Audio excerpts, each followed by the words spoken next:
Hello, and welcome to Fusion Writing, where building character meets creating structure. We have a whole new month and a whole new program for you, so welcome to our wonderful week. I won't spoil any of the surprise. I'm going to turn it right over to Victoria for our Compass Day. Victoria?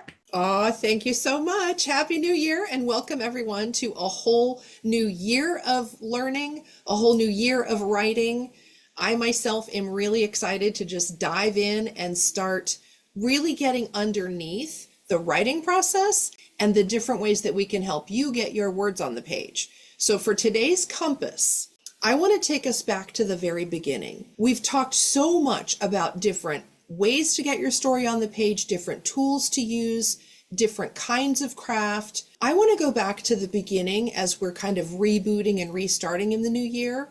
So the road that we're going to go down, my road anyway, is I want to talk to you about two kinds of story. Let's dig in a little bit to theory and talk about what do you want to write and why, and then how do you get that written?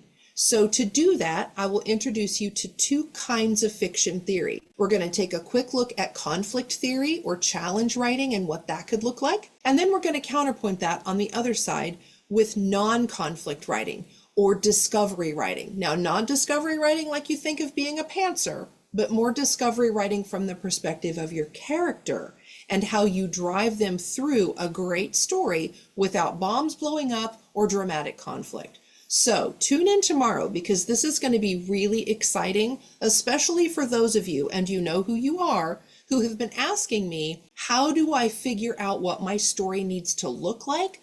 What should it be? This module is going to help you answer that question. So with that, I will send it back over to Kathleen. Okay, thank you, Victoria. I'm looking forward to that. Well, for our side with character building, we've been working on understanding the various positions on the character profile diagram, because even though the character's traits are all different and distinct, besides that, they also sound differently in the different character profile positions. You'll recall that we talked about the rudder position where you get to make a decision, and then we talked about the wing position where everything's a bit flighty, or the anchor position where everything is solid and grounded. We've got two more to cover this month, and this month we're going to talk about the pinnacle position where it's all over the head of your character and he has no idea what's going on with that character trait. So we'll dive into it a whole lot more when we get to the map session tomorrow. So, but just to get your thoughts going on what it might mean for a character trait to be in the pinnacle position, it means that it is just totally out of reach for your character. And if it's written into your story, it's because it's important to your story that it's completely out of reach.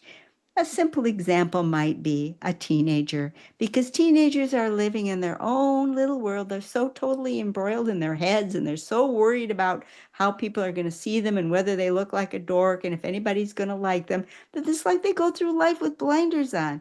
And simple things like common courtesy might just be way out of their range of thinking at all, way up there in the pinnacle position. Think of some other people that maybe stories that you've read, books you've read, or heaven forbid, people that you know, where you could say, well, wait a darn minute.